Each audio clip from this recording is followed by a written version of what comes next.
Time to do some good morning exercises like squats.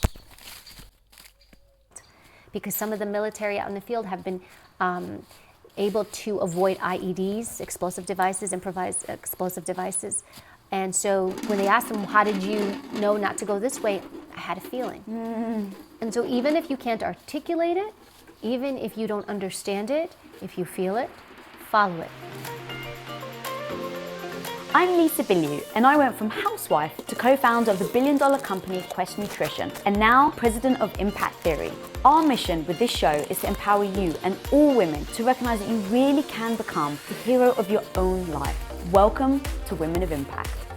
Have you ever had that unsettling feeling that you're being watched, and you look around and you don't see anyone, so you shrug it off as paranoia, or as a sign that you should put down the TV remote because clearly you've been watching too many episodes of CSI? Have you ever met someone for the first time and there's just something about them that makes you uneasy? You can't quite put your finger on it, but you're not comfortable being around them. So you tell your friend not to leave you alone with them. And they look at you like you're nuts. Maybe that marathon of binge watching Mindhunter last weekend wasn't the best idea. Intuition, gut feelings, all things we are taught to rely on growing up and yet often ignore when they strike. Sometimes out of fear of embarrassing ourselves for overreacting. Well, tell that to Carol Duranch, the woman who, while riding in what she thought was a police officer's Volkswagen Bug, decided to trust her instincts that something just wasn't quite right. Turns out she was right, and that police officer turned out to be none other than serial killer Ted Bundy. So how do we know and assess when someone is blatantly lying to us, taking advantage of us, or manipulating us? Or when it's just our wild imaginations running away with us? A question that, if we can figure out, can impact all aspects of our life, from relationships to business to personal safety, and literally in some cases it can be life or death. Well, today's badass is going to tell us just that. With a Master of Arts in Forensic Psychology, this former Secret Service agent was part of the protective detail for President Obama, George W. Bush, and President Clinton. Working complex undercover operations and criminal investigations, she took on classified missions from Beirut to Russia. With a resume more impressive than Parasite sweeping the Oscars, this former interrogator for the Department of Defense elite polygraph unit is now using her experience and training to demonstrate in her new book, Becoming Bulletproof, how we can protect ourselves, read people, influence situations, and overcome our fear using natural instincts in order to live fearlessly. So guys, please help me in welcoming the recipient of the Secret Service Medal of Valor Award for her heroism on 9/11, which, by the way, only 5 women in all of the US Secret Service history have ever received. A former interrogator, journalist, and now public speaker, the human lie detector, Evy Poumpouras. Thank you. Γεια σου, τι κάνεις? Καλά, εσύ? Very good, thank you. My fellow Greek in the house. Yes, we are busting out the Greek. We are. I'm so excited that you're on here. I've been waiting for you to come on. So excited about what you've done and how you identify these moments of, you're fearful or threat. And that's where I actually thought I was going to start this episode until I started to research you more and realize just you entering the Secret Service, what you had to do with your mind has been incredible, and that you said that you had to build mental armor in order to be part of it, and that the Secret Service have to basically break you down in order to build you back up. Talk to me about that and what it takes to build mental armor. Well, usually when you go through these types of academies, one of the things they do is they break you down. They're not there to tell you, keep going, good job. Like, you will not hear any of that stuff. They put you through a lot of stress, and part of the psychology behind that is, it's actually called a hormetic effect, where you induce small amounts of stress into someone, and those small amounts of stress, when they happen, you learn to cope with them. And so you cope. Greater stress, you learn to cope. Greater stress, you learn to cope. And so what happens is you are a very different person from the day you show up, day one, to the day you leave, because that they are helping build your resilience. And building mental resilience is having stress in your life, which is really goes against everything else that you hear. It's like, oh, live stress-free. You don't want stress in your life. Everything should be zen. It's the exact opposite, because if you're not think of it this way. If you're not dealing with any stress, if you're not dealing with adversity, you're not dealing with obstacles, then when something does happen, you're not going to know what to do. Stress is good. Certain levels of stress are good. They teach you how to cope.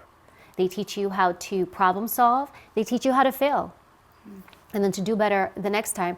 So training is like that. They break you down, and they also want to see who you are when you are stressed out, because when you're stressed, you act, you don't really get to think.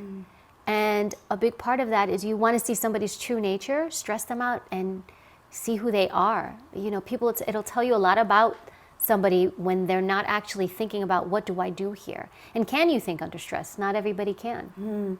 So when you're under that amount of stress, what do you personally tell yourself to get through it? Because I've heard you say that it's not only such a male-dominated field, but it's like one of the hardest male-dominated fields. So for you, like, how do you level up to perform at the level that they expect like the men to perform? The truth is, Lisa, I don't know. Because I didn't go in there thinking, oh, I'm a woman. Oh, it's going to be harder for me. Oh, they're not going to want me. It didn't matter to me, because if I went in with that mindset, I'm a woman, because right then and there, I'm defeating myself, because I'm thinking because I'm a woman, first of all, I'm making it a negative that I am a woman and it's a problem. And so now psychologically, I'm putting myself, before anybody even had a chance to put me at a disadvantage, I just put myself at a disadvantage, because and you know, fill in the blank. I am put your race, put your ethnicity, put your gender, put whatever you want. I am this, no one's gonna like me. But you show people who you are. If you sit there and you're verbally trying to convince everybody, hey, I should be here, hey, you should respect me, hey, you should this, you're gonna go bananas. And so you just perform. So in areas where I was weak, I performed. If I had to run, look, I was not a great runner. I never had to run before. And so I went into the academy, and I was like, the running we did was beyond running. It was just running with gear on. It was running with boots on. It was running just for miles and miles. It's running in the heat, in the freezing cold. I had to work on it. And so when we finished running during the day in training, guess what I did at night? I went running.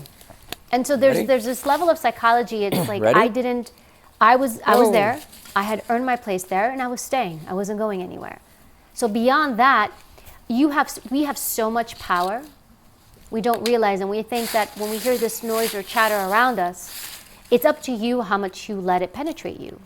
It's like you create this mental shield. So it's, who do you let in and what do you keep out? If after I did all these things, people still had an issue with me, despite outperforming even them, then at that point, you know, I'm not the problem, you're the problem. And so sometimes it's like, I'm actually not weak, you're the one who's weak. Right? Weak people push other people down so that they can feel stronger. Hearing people's opinions is important because they can help guide you. But it's also important to know which opinions you should listen to and which opinions you should not listen to. Can you differentiate the difference between those that matter and those that don't? How do you decide that? You know, in my case, when I went, my first week of training actually with the Service Academy, I remember some guys pulled me aside and they said, some people don't want you here. They don't think you should be here. And I remember thinking to myself, I just showed up. How do people not want me? Elton. And the reply was, well, they think that you're physically not capable to do this job. And at that point, I was like, all right, well, I'll show you. So it wasn't about me getting into an argument and debating it. It was about doing it. And I think we do is we process things in our head. And sometimes thinking, worrying, all that stuff, we create our own mental chatter and it distracts us from actually moving forward. And I focused on putting one foot in front of the other. If I sat there and I thought, oh my God, how am I gonna get through the next 6 months? That would have been very difficult. But it's like, how am I gonna get through the next 5 minutes? How am I gonna get through the next class? How am I gonna get through the next hour of shooting? How am I going to get through the next hour of combat training? And that's how I did it. That's how I approached it. But when you see that you're doing all these things and you're doing well, you also have to check in with yourself. Am I doing everything I can? Yes, I am. Am I succeeding? Yes, I am. So it's not me, it's you.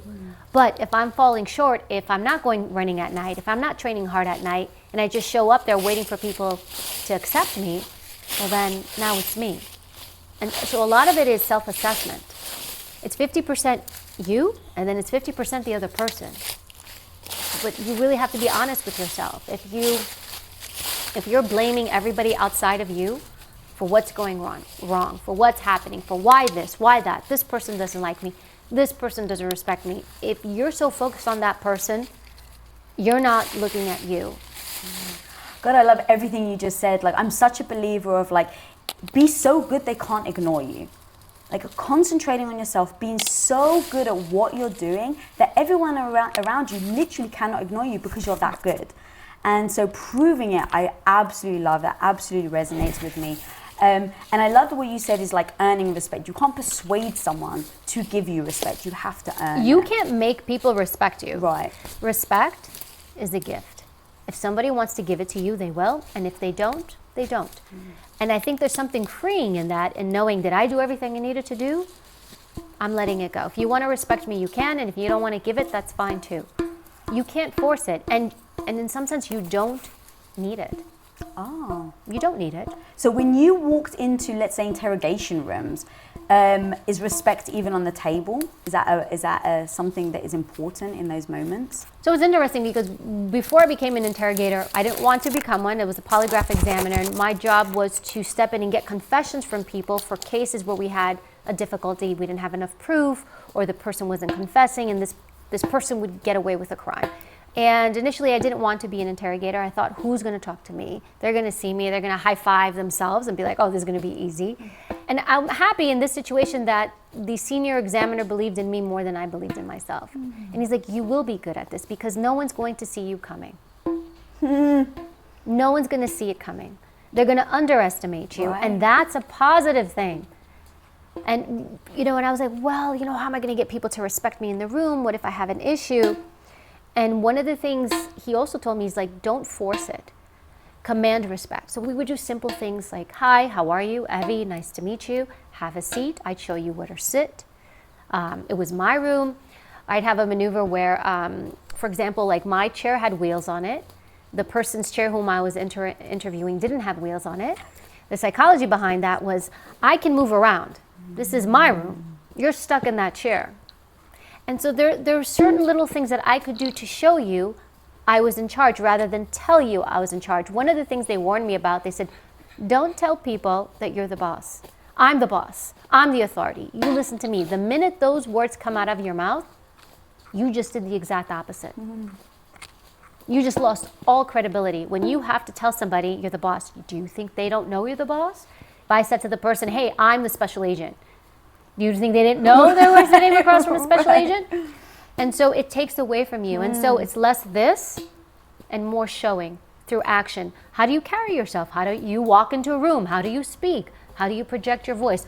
All those things exude power, and all those things command respect. That's amazing. I love that, and I think that everything that you say really does apply to just the real world. Like, obviously you live in this, or you have lived in this like unique situation, but with walking into a room, a lot of people fear going into rooms socially. It's like they don't feel confident enough. And so having a certain body presence, things like that, I just find fascinating. Talk to me about like appearance and things like that, on how looks really do matter. I know the people say, oh, it's on the inside that counts, not what's on the outside. Yeah, no. Think of it this way. If nobody knows you, all they have to judge you by is what they see. And some research shows that within the first 5 seconds, people make their impression of you. And it's so difficult to undo somebody's first impression of you. And it takes work to undo it if it's negative, if it is the image that you don't want. And so think about, what are you exuding? How are you dressed? Think about the audience. You're going to wear one outfit for something else and a different outfit for something else. When I was an agent, my hair was always pulled back. I wore dark colors. I wore a suit. I wore flat shoes. I had a stern look. There was a look that went with what I was doing. But that was the version of myself that I brought out. There are different versions of ourselves. There's no one you. And when I hear terms like, oh, I'm just going to go be me and see how it goes. I'm just going to be myself. Good luck with that. What version of you are you bringing to the table? You have to know your audience. Who are you speaking to? Because different versions of you resonate with different people. There's a version of you with your parents. There's a version of you when you do these interviews. There's a version of you with your husband. There's a version of you with your employees. So which version of you resonates with certain people? And then understanding the human being across from you, you adjust to them. One of the skills of influence, which I actually talk about in my book, is knowing who your audience is. Then based on who they are, how you assess them, you adjust yourself. You bring out the version of yourself that will speak to them, if that makes sense. Absolutely, and I love that. And do you always start with what is your goal? So like if my goal is for this person to like me, then I adjust accordingly. If this person, my goal is for this person to fear me, then I adjust accordingly. Do you start with a goal like that? I won't start with a goal like that because not that I don't care if somebody likes me or fears me per se, because that's not my goal. My goal is what do I want? My goal is, do I want to make a deal with this person? Do I want to sell a book? Do I want to do a show? Do I want to get a confession? Do I want to get an interview? That's my goal. My goal isn't how I want that person to feel about me. Interesting, okay. My goal is, what do I want? My end result is this. And how do I navigate my conversation to get to that point? Now, likability is important. If people like you, they are more likely to say yes to you. So, you know, the whole concept of like, I don't care if people like me, you should care because it makes a difference. But going into a room saying, I want this person to like me, why? Now you're trying to figure them out and what makes them happy. It's like, well, what's your goal? Your goal is to make a partnership, do a podcast, do an interview, whatever it is. That's your goal, and then you navigate that. And fear, you want to be careful because do you really want people to fear you? There's some research out there, some science-based research, and one of the things that they found is those people that have the best communication skills and negotiation are better at influencing people are those that have two components. They are competent and they are warm. Okay, so we think, oh, I need to be competent and cold. That's not what resonates with people. It's competence and warmth. So how do you do that when you're walking into a room and someone's potentially killed somebody, or like how do you be warm to that? And I've heard you say that you can't let your emotions, you know, rule you, and you can't walk into any of those situations with any type of biasness. I think anyone listening has been in a situation where they are biased because of their experiences, and they walk into either a relationship or a friendship bringing those biases with them. And taking things personally. So those are two skill sets that I've heard you talk about that are so fascinating on how you actually do that. This is the thing. It's not about me. It goes back to like, do I want people to like me and fear me? I'm making it about me. What's my goal? My goal is to get information, to get a confession, to find out, did this person do it or did this person not do it? It's not about me. And what we do is our ego gets in the way. Me. Does this person like me? This person disrespected me, and I get lost. Now it's not about what I need, it's about me. And so when I walked into that room, what mattered was the information that I needed so that this person, for example, if it was a child abuse case or child sexual abuse case, and sadly I worked a lot of those, it wasn't about me telling this guy what I thought of him. It was about me getting information so that this guy or gal, it went both ways, couldn't hurt anybody else. That's what mattered. And so if you're able to get yourself out of the way and focus on what the long game is. The long game is, I want X. How do I get to X? So me rolling my eyes, telling that person what a piece of garbage I thought he was or she was, it didn't matter. That's not what the point was. And truly, you can find something good in everybody. I interviewed hundreds of people, and I can't say that I ever interviewed somebody where I was like, this person is 100% pure evil. You can find good qualities in people. And so if you can find those qualities and chase the good, I called it chasing the good. Find the good things in them and pull them out. Because if I only point out all the bad things about you, and I highlight how bad you are, how horrible you are, all the bad things you did, then I'm going to pull the bad part of Lisa out. But if I can find the good parts of Lisa and say, Lisa, I know you're an honest person. Lisa, I know you meant well. Lisa, I know you didn't mean this. Lisa, I know you're a good daughter. If I can find those things about you, because they exist, then I pull out the good part of Lisa. And the good Lisa wants to talk, wants to do the right thing, wants to communicate and work with me. The bad part of Lisa is going to go flip me off and go tell me to myself, right? And so it's really being beyond yourself. People lie to me all the time. They still lie to me. Every day people lie. Everybody lies. I lie, you lie. Some research says that in one conversation, a person will tell 10 lies. What? Oh, yes. We shield ourselves. And look, we lie for different things. We lie because we don't want to give, we don't want people to know our personal stuff. We lie to protect ourselves. We lie because we're hiding something. So if you can take that personal element out of it, oh, that person lied to me because they think I'm stupid, it probably has nothing to do with you and everything to do with them. And think to yourself, why did they lie to me? Because of something going on within them.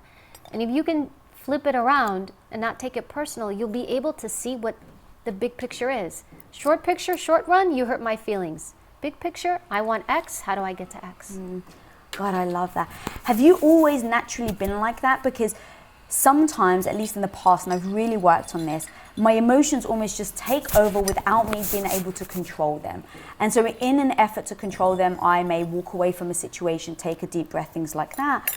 But when you're in that sort of high intense atmosphere, is it that you've just trained yourself enough to not get to that point of like really being emotional? Or have you always been somewhat able to separate the two? No, so I had a terrible temper growing up. Okay. I wanted to fight everybody. Oh my God, and I grew up in New York and Queens, God help you. Greek and New York, you're done. Greek and Queens is like, did you see how she looked at me? Hold my jacket. Oh my God. I saw her look at me. She's going to get it. All right, so how on earth did that girl from Queens end up being this person that is so articulate, able to explain everything? Self-assessment. You have to constantly self-assess. I would look at situations, and for example, if I was fighting with a lot of different people in my relationships, I would think to myself, well, there's one common denominator, me. What am I doing? And I've learned over the years, if something goes wrong, not to say, what did that person do to me? I ask myself, what could I have done differently? Or what could I have done to change the outcome? Because I can't control what another person does, but I can fully control myself. And you said something really remarkable and that I agree with. When you get emotional, which I still do, the best thing to do is, if you can, is walk away. Take a break. So don't send that angry text. Don't send that email. Don't get on the phone. I have a 24-hour rule. If I can employ it, like, just don't do anything for 24 hours. After the 24 hours, you see it differently because that emotion has passed and now you're thinking thoughtfully about what to do. There's a difference. One is you're reacting to what somebody does, and the other thing is you're responding thoughtfully. So when you react, it's impulsive, you just go. When you respond, it means you thought it out, you put some type of strategy or tactics in place, and then you respond. It's like when we would do search warrants or arrest warrants. We didn't just go into the place guns blazing and breaking doors down. It was a thoughtful, tactical breakdown of how we were going to go into that house. Where we were going to go, who's going through the doors, who's watching the back door, who's watching the windows. Are there any guns in the house? Should we be worried? Does this person have a history? We put a plan in place, and then we went in. We didn't go in there to be bullies or to throw down with someone. We wanted everybody to leave safely, not to get hurt. I didn't want to hurt the person either that we were arresting. And just how can we do this quickly and safely? And so it's kind of that mental breakdown of situations. But the more you deal with stress, this is the thing, the more you have stress in your life, the more you're able to cope better if you know how to use these situations as a learning tool. So when things happen to you, rather than completely losing your mind, take a minute, don't respond, don't do anything. And I have a term, introduce a disruptor. So a disruptor is something like you can do time. Time is a disruptor where you have time in the context of the situation where you don't actually do anything, and the time helps you kind of break away from that moment. Or you can go do something. Go surfing, go jump out of a plane, go for a run at the park. Do something that disrupts the hamster wheel that's in your head. This person this person that. You need to break that. So you can do that with an activity. You can even do it with a location. Move locations, change locations, get in your car and drive. So introduce disruptors. I do that to this day. If I have a situation or something that happens that I don't like and I find myself spinning and replaying that same story, which does me no good, I introduce a disruptor. I'll go to my Brazilian Jiu-Jitsu class and I will get my ass handed to me on the grappling floor, or I'll go take a cold shower, which I don't like doing, but I do them every night.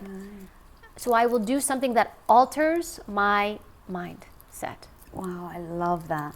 So you're saying when you're going, I love what you're saying, like you're going in, you don't go in guns blazing, you have a plan, everything is, thought out.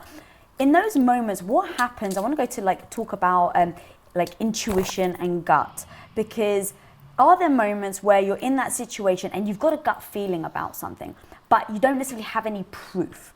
Have you had that situation? And then what do you do about it? Because as a young girl, I definitely had a lot of gut, like instincts about things, but I was always so embarrassed to say anything, but I never said anything. And then I remember one time when I was about 12 years old, I was walking home from school and I just had a gut feeling someone was following me in a car, and I turned around and there was this guy in a car and he was going very slow. And I remember being like, well, if you run, he's going to think you're an idiot because you're running away from a car. And then I was like, but then you could die. So I actually ran home. And it's one of those moments that could have been so pinnacle in my life if I hadn't have listened to it. So you're in these moments where there's so much on the line. You've got all these departments, you're maybe arresting someone, and you've got that gut feeling. So it's so interesting that you share that story. I cannot tell you how many women have shared such a similar story. I had the same story happen where it was a woman, she was an anchor that I had been on air with, and she pulled me aside. She said, you know what, a few years ago I was walking down the sidewalk and I felt somebody behind me and I felt uncomfortable, but he didn't do anything, he didn't say anything. And she's like, I thought about crossing the street. I didn't do it because I didn't want to be rude, because he'd be like, all right, lady, relax. She's like, I didn't cross the street. I stayed there, and you know what he did? He robbed me. Ooh. So in those situations, you have my blessing to be rude. Right. Because it's not about that. It's like, let them feel offended. Or even when you're waiting online at Starbucks, if I have one of those people who really like to be on top of me, I will turn around, I'll give them a look. Or if I don't like the way I feel, I get up and leave. Move, go, don't be there. So it's really about trusting your instincts. If it feels wrong, follow it. There's actually science that the Department of Defense is doing where they're researching your sixth sense, and they found that it actually works in the field.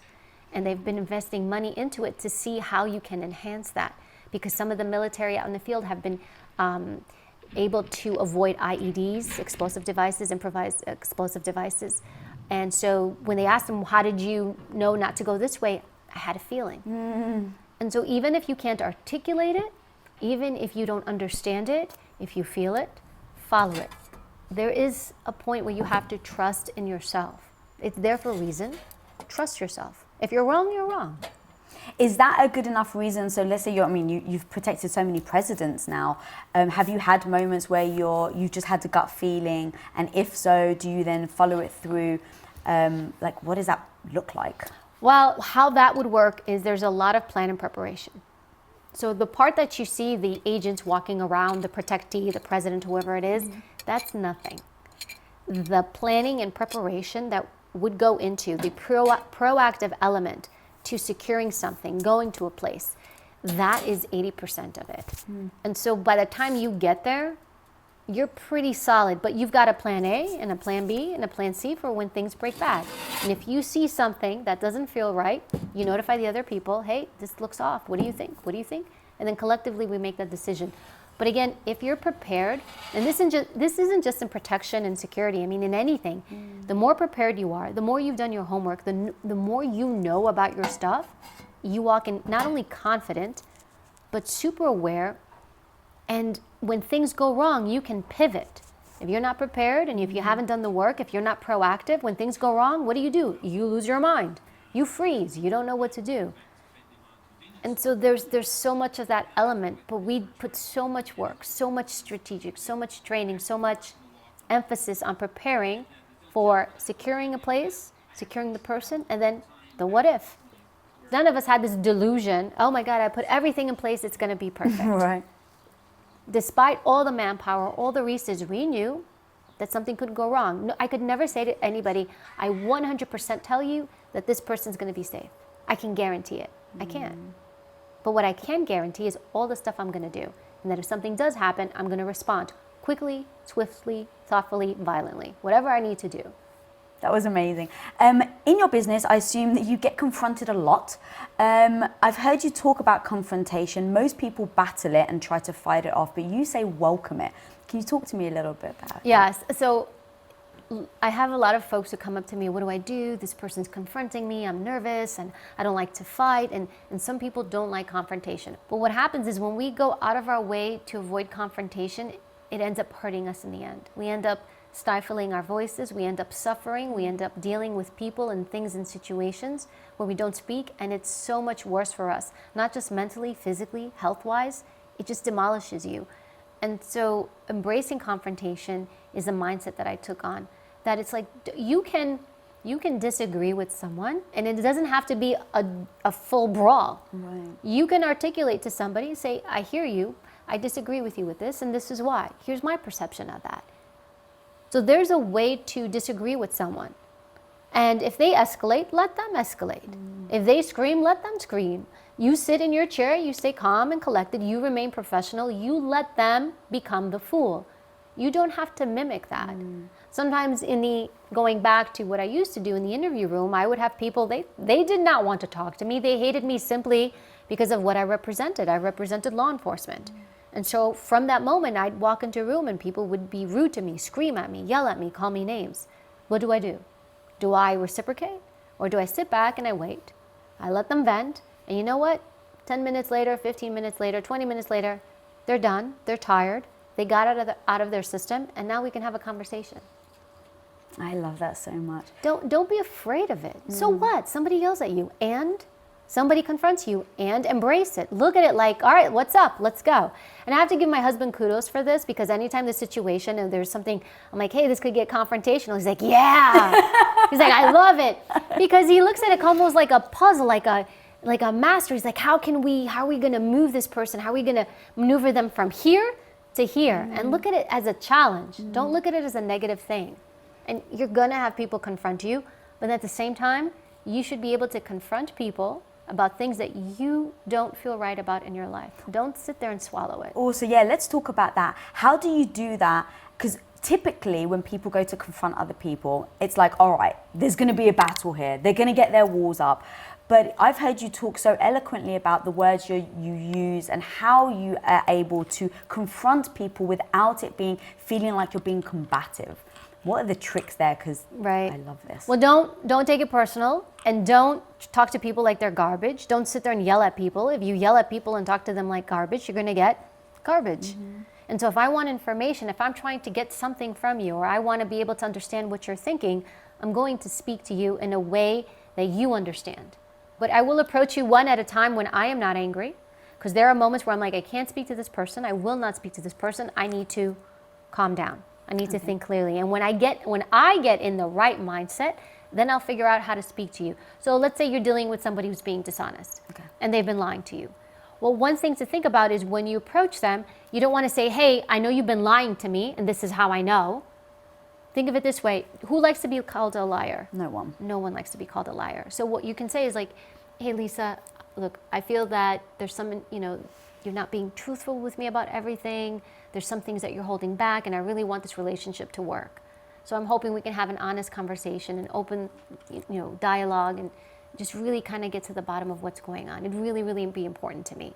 So I can be as pissed at you as much as I want, but I would do that. I actually did this with an ex-boyfriend, and I suspected that he was being dishonest. He was either talking to his ex-girlfriend or whatever. This was many years ago.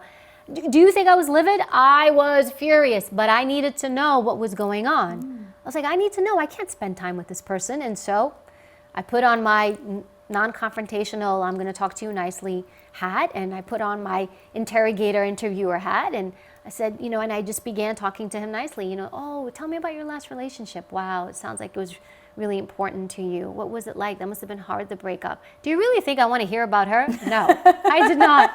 But I sat there and I remember being on the phone with him, listening to this conversation, and then eventually his walls go down. He forgets who he's talking to. He starts telling me more and more. And as he's talking to me, I realize, oh my God, he's still talking to her. Wow. Yes. And so at that point, I got what I wanted. I needed knowledge to figure out, do I stay or do I go? And so because I was able to get that information, I was able to go and leave that relationship and avoid future pain. So there's 3 things you should think about when you communicate with people: body language, verbal language, paralinguistics. Body language is how you're seated. So right now, I like you, you like me, and one of the indicators is the way our legs are crossed. They're actually crossed toward each other. If we didn't like each other, we'd be maybe sitting something like this. I'd be a little bit more that way, so I use my body as a barrier. Or even leaning in. When you like somebody, you lean in. And so this creates like, hey, I like you, let's talk. So people are more engaged. Now, verbal language is kind of what we touched on before, not calling somebody a liar, watching the things you say to them. Even when I would work cases where somebody would steal money, I would never say to them, did you steal that money? Did you take that money? If somebody raped someone, I wouldn't say, did you rape her? Rape is an ugly word. Who wants to be a rapist? Did you hurt her? Right? So I would be mindful of the words that I used. And so that is the verbal language that we assessed. Paralinguistics is how you say the things you say. And so, again, based on your audience, if you have somebody who's a man who's really strong, who's a boss, you might want to deepen your voice, bring up a little bit more strength, and when you talk, project. If you're dealing with like a young girl, you want to bring it down, soften it, match that person, mirror her language. And something as simple as, look at the words people use, like they like, oh, that's great, you know what I'm going to say? That's great. I even use it when I do emails. When I receive somebody's email and I look at how they introduce themselves. Hi, Evy, dear Evy, hello, Evy. Guess how I respond back? I look at their email. If they write hi, I write hi. If they write hello, I write hello. If they write dear, I write dear. And that's to meet them where they are? What is that purpose? To create something in common. I get you get me. Subconsciously, it makes them feel like, oh, I like her. She used dear, I use dear. They don't know that I'm doing that. Even when I close the email, sincerely, I'll put sincerely. People like people who they have things in common with. But don't pretend to be something you're not. So just bring the version of you that would resonate best with them. So you're saying I'm not faking it, I'm just bringing out a part of me that works with that person better. So for example, usually when I did interviews in the past, I would bring a stronger version of me because typically I interviewed men who committed crimes. And so I had to be fair and balanced, but I also had to exude a bit more strength and power, right? But I remember one occasion I interviewed a young woman. She was 22 years old. She was a babysitter nanny. And there was a baby with a broken arm. And I had to interview her. Now, she had been interviewed about 4 times by state police. And they were like, she's not giving anything up. Do you want to give it a try? And I said, sure. So when I saw her and I walked into the interview room, this is my criminal now, right? She was scared. She was seated like this. Her voice was really, really soft and low. And I'm not going to come in there with the interrogator, Evy, because that would not have worked with her. But what worked with her is, hi, how are you? How's everything? I brought the version of me. It's still me that would work with her. Hour and a half later, confession. Wow. So it's really about paying attention to the person across from you. How do you do that? Shut up and listen to people. Talk less. I always say 80% listen, 20% talk. And especially when you first meet people and you're trying to figure them out, let them do the talking. Ask open-ended questions, and then that way, let people guide you and give you the information you need rather than guessing, what do I say to this person? Who am I talking to? Let them tell you. And people love to talk about themselves. Let them knock themselves out, Let them tell you everything about themselves. And then you figure out who they are, you figure out how they think, what's important to them, their values, their belief systems, what they want to share with you, and then you can chime in more intelligently rather than guessing or making assumptions and the wrong assumptions. So how do you do that then? So there's a woman that you guys think has hurt this child. There's an assumption there that she has done it. She hasn't confessed. At what point do you say, oh, maybe she's not lying, or maybe this is an assumption of ours and we are wrong? Like, how do you differentiate, and how do you know when your assumptions are influencing you? Don't make assumptions. Don't assume your assumptions are facts. Is it conjecture or is it fact? And my husband always says that to me when we talk. He's like, is this an opinion? Is this what you think? Or is this what you know to be true? And so approach it from that regard. So in this situation, we had an assumption it was possibly her, but we weren't 100% sure. So when you speak to people, you have to be non-biased. Recognize, okay, I think it's this person, but I could be wrong. The way you should look at it is, I'm going in there to find out the truth. whether it was the nanny, whether it's a relationship, whether it's a business partner, whatever it is, I'm after the truth. How do I get to the truth? I think this is it, but you also have to be aware that there's a slight possibility that I could be wrong. And so if you go in with this biased perception of like, I know this person did this, I know this person lied to me, I know this person deceived me. If you go in with that, no matter what they say to you, that narrative, whatever they say to you, you can make that narrative confirm with what you believe. It's confirmation bias. You can make it fit into what you want, and then you'll disregard the things that don't suit you. So you say when you're going in, leave it at the door, don't go in with any type of bias, make no assumption, assume that there is that possibility. That, what are you after? The truth. You want to know something? I wanted to know that if my boyfriend was still talking to ex-girlfriend. Right. Every part of me wanted to be like, flip him the finger and tell him what I thought of him. But would that do me any good? Nope. No. And so I had an assumption. I wasn't sure. So I went in there, non-threatening, neutral conversation. Hey, I'm your BFF. Let's talk. Oh my God, that's horrible. How did you break up? Oh, it's so, I can't. I'm so sad for you. You really must miss her. I mean, it was really hard, but I had to sit through it because you got what you wanted. Because I needed to protect myself in some way. And so I need to know what he is doing, who he is talking to. Yeah. I'm sure people ask this a lot of you, but what are some key things on knowing when someone's lying to you or not? So it goes back to what we talked about, body language, verbal language, and paralinguistics. So what happens with body language if someone is lying? It's easy and it's not easy. So what I want to say with this, it's really studying human behavior and really assessing the person across from you. Now, if you know someone and you're able to develop a baseline, like you know this person, you know when they're talking to you, how they typically carry themselves, and then you look for a deviation in their character. So if you ask somebody a really stressful question, how are they going to respond? I remember once I was interviewing a woman. It was for a job because you had to take a polygraph to get into the service. And during the interview, I had to ask her about her drug history. And the whole interview, for example, she's sitting like this, she's nodding her head, we're connecting, it's great. And the minute I start asking her about her drug experimentation, her legs started doing this. Just this, nothing else. Just up and down, up and down. So I'm watching this and I'm thinking, could be a fluke, could be something. So we talked for a little bit, we changed the conversation. When I changed the conversation away from drugs, her legs stopped. Then I'm thinking, okay, I need to go back to this to see if there's an issue here. So I brought the conversation back. I'm like, hey, I have another question about what we talked about earlier about your drug experimentation. And the legs started doing this. And so in that moment, I knew, I'm like, okay, something's bothering her with this question. Now, I didn't want to make the assumption she's a liar. Right. Could be maybe her husband does drugs, her father does drugs, or who knows? Or maybe it is her. And so at that point, I become curious. And when you become curious, when you learn to read people's nuances, you become curious, and then you ask the follow-up questions. Then you start, I need to pay attention, red flag. And so that's where body language comes in. What are they doing that's different from what they've done before? Because when we're stressed out, our body bleeds information. So you can sit there and be really calm and collected and lie to somebody, but sometimes the body can't control it. It's too much, there's too much happening.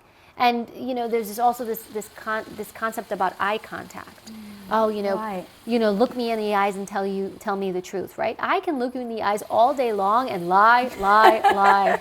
So it's really just understanding that person. But if you notice that I'm always looking at you in the eyes, and then the minute I start to tell you something that you're concerned about, I look away.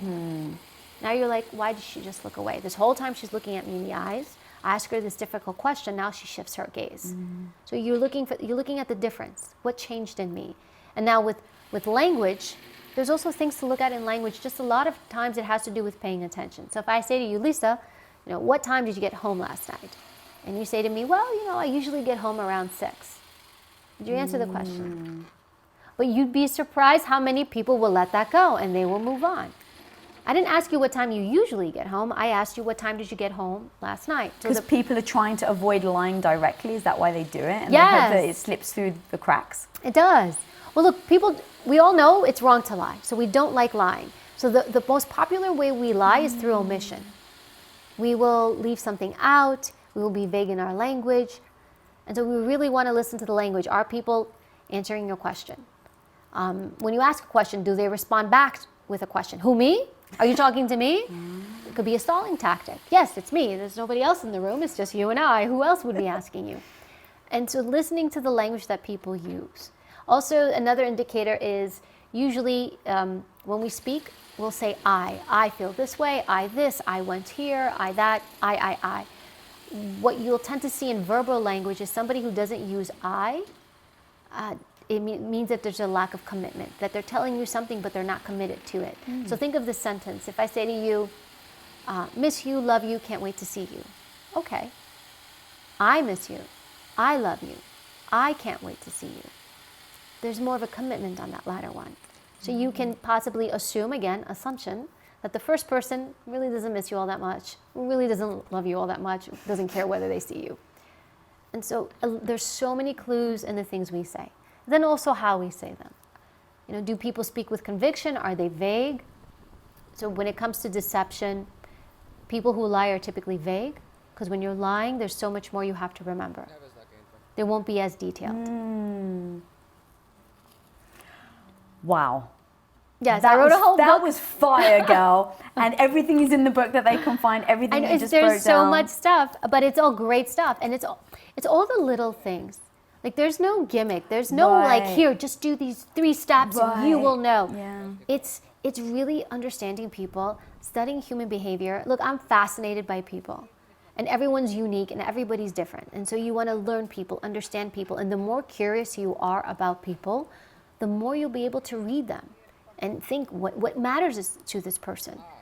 Why would they lie to me? What would be their incentive, their motive?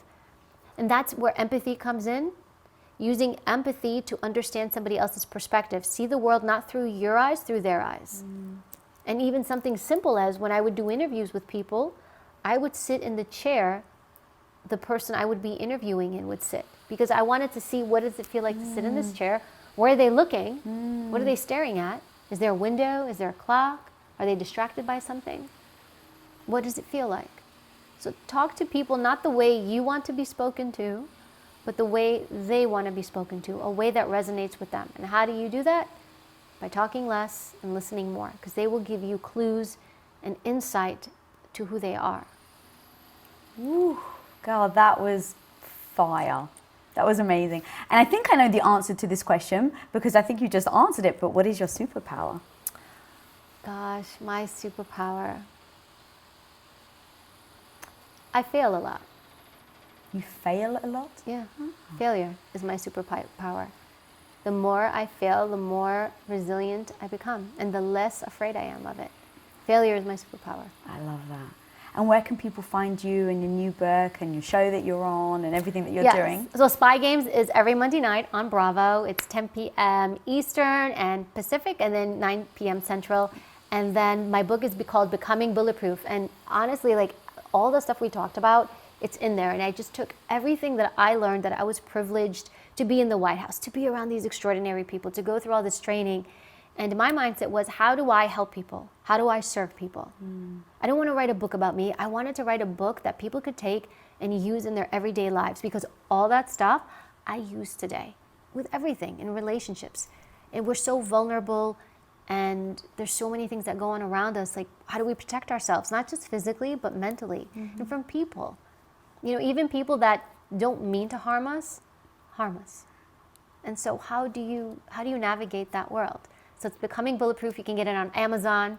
It comes out in April. And so I'm really excited about that, because again, like, I want it to help people. And I really think it's a book that really can. Amazing. And where can people follow you? Oh, common spelling, Greek name, at Evy Poumpouras. So at Evy Poumpouras, and then Poumpouras. Amazing. We'll put all the links in the show notes as well. Guys, I have been waiting for this episode and dying to get this woman on for God knows how long. And so I am a giddy child right now. I'm so freaking excited that she was able to sit here and give all those words of wisdom. Go buy her book. Go follow her. If you're not following me, follow me at Lisa Bilyeu. And if you're not subscribed to this channel, guys, and you do feel like this is bringing you value, please do click that subscribe button down there. And until next time, be the hero of your own life. Peace out.